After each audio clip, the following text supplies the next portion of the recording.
Here's something you might not know. The Byzantines never called their most famous weapon Greek fire. To them, it was sea fire, Roman fire, or simply liquid fire, a tool of survival, not legend. The name Greek fire came later, from terrified crusaders who faced its wrath. Imagine being a 7th century sailor expecting swords and arrows when suddenly a stream of liquid bursts into flame on the water, trapping your ship in a blazing inferno. Greek fire's ability to burn on water defied nature and struck terror into enemies. For the Byzantines, this was the ultimate naval weapon, giving their smaller fleets a decisive edge over larger foes. It wasn't just a weapon, it was a strategic advantage that secured their dominance for centuries. The psychological impact was as devastating as the physical destruction. The sight of fire racing across the sea, the screams, the smoke, these haunted enemy fleets. Stories of Greek fire's horrors spread quickly, often causing enemy ships to hesitate or retreat at the mere rumor of its presence. This terror became a weapon in itself, amplifying the Byzantines' power. Greek fire was more than a tool of war. It was a symbol of Byzantine ingenuity and survival. Its legend grew with every battle, shaping the fears and strategies of all who sailed the Mediterranean. The fire that burned on water became the empire's most enduring legacy. It was a force that changed the course of history, and its secret would remain one of the greatest mysteries of the ancient world. So what was Greek fire? The truth is, no one knows for sure. The formula was a fiercely guarded state secret, lost to history. Most historians agree it was a petroleum-based mixture, likely using crude oil from the Black Sea. Pine resin made it stick, sulfur added toxic smoke, and quicklime may have caused it to ignite on water. The result, a thick, sticky liquid that clung to ships and flesh, impossible to extinguish with water. Production was tightly controlled. No private citizen could make or sell it. The process was compartmentalized. Only a handful near the emperor knew the full recipe. Workshops were hidden and guarded, and revealing the secret meant certain death. Greek fire was more than a weapon. It was the Byzantine Empire's ultimate deterrent. Like a nuclear secret, its protection was as vital as any battlefield victory. The formula was passed down as a sacred trust, never written, always whispered. Its secrecy was a matter of survival for the empire, and that secrecy ensured its legend would outlast the empire itself. The substance was only half the story. The delivery system made Greek fire legendary. The Byzantines mounted bronze siphons on their warships, often shaped like roaring beasts. Heated liquid fire was pumped through these tubes, unleashing a jet of flame at enemy ships. It was a medieval flamethrower, centuries ahead of its time. Operating the siphon was dangerous. One mistake could set your own ship ablaze. The siphonarioi, elite specialists, aimed the fire with deadly precision, turning battles into scenes of chaos. The effect was devastating. Enemy ships ignited from a distance, panic spreading before swords were drawn. Smaller, portable versions, chirosophones, were used on land and in sieges. Clay grenades filled with Greek fire could be hurled or launched, spreading burning liquid over wide areas. This versatility made Greek fire a flexible tool of war, adaptable to any threat. The sight and sound of a Byzantine ship breathing fire became the stuff of nightmares. For enemies, it was as if they faced a dragon, unstoppable, unearthly, and utterly terrifying. Greek fire's delivery system was as ingenious as its formula, cementing its place in military history. Greek fire's most dramatic moments came during the Arab sieges of Constantinople. In 674, the Umayyad Caliphate's massive fleet blockaded the city, threatening the empire's survival. Outnumbered, the Byzantines unleashed Greek fire, turning the sea into a blazing graveyard for enemy ships. The Arab fleet, once invincible, was shattered and forced to retreat. This victory wasn't just military, it was a miracle that saved the city and the empire. Decades later, the Arabs returned with an even larger force. Again, Greek fire turned the tide, burning ships and sowing panic. A critical supply fleet was destroyed and a harsh winter finished the job.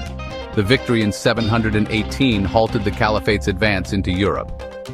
Had Constantinople fallen, history might have changed forever. Greek fire was the decisive factor, saving not just a city, but a civilization. Its secret weapon became the bulwark of Christendom. The fire that burned on water preserved the Byzantine legacy for centuries. Without it, the map of Europe might look very different today. Greek fire's true power was psychological. It was a weapon of terror, exploiting humanity's primal fear of fire. This was no ordinary flame. It clung to flesh, roared across water, and couldn't be doused.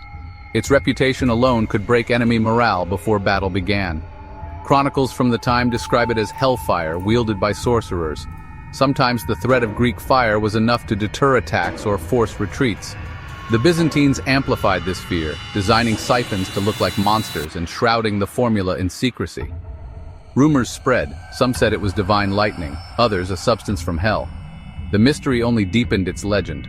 Greek fire's psychological edge secured trade routes and deterred pirates, projecting power far beyond the empire's borders. Even when militarily weak, the Byzantines' reputation at sea remained unchallenged.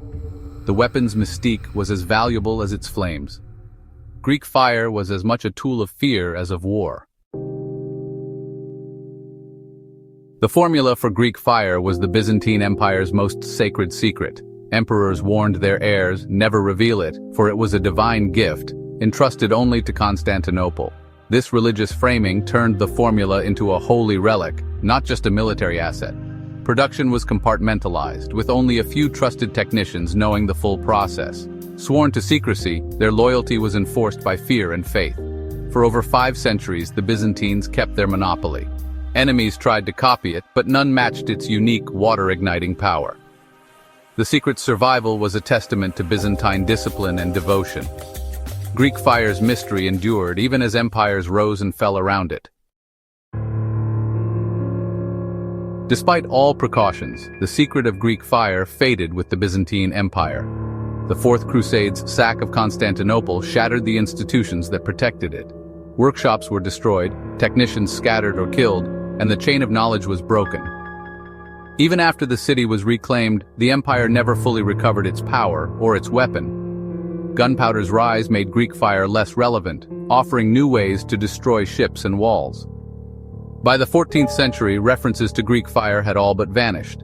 Today, its exact composition remains one of history's great mysteries.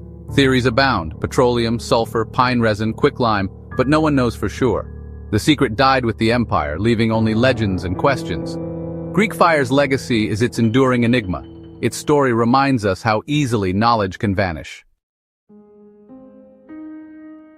Greek fire's disappearance mirrored the Byzantine Empire's decline. After the Fourth Crusade, the empire was fragmented and impoverished. The complex system needed to produce Greek fire collapsed. Gunpowder and cannons changed warfare, making flamethrowers obsolete. The secret may have simply been lost. Key individuals died, and the chain of knowledge broke. No manuals existed. The formula was never written down. By the final siege of Constantinople in 1453, Greek fire was a distant memory. The city's defenders fought with cannons and crossbows, not liquid fire. Its absence marked the end of an era. The fire that once saved the empire was gone forever. The story of Greek fire reminds us of our ancestors' ingenuity. The Byzantines created a weapon so advanced its secret still eludes modern science. History is filled with lost marvels, like the Antikythera mechanism, Damascus steel, and Roman concrete. These aren't just curiosities, they challenge our ideas about progress. Knowledge isn't always a straight line. Civilizations rise, fall, and secrets vanish. Greek fire is more than a military tale. It's a lesson in the fragility of knowledge. It invites us to wonder what else has been lost to time. The past is full of hidden treasures, waiting to be rediscovered. If you found this story fascinating, subscribe for more journeys into the mysteries that shaped our world. There's always more to uncover in the lost worlds of our ancestors.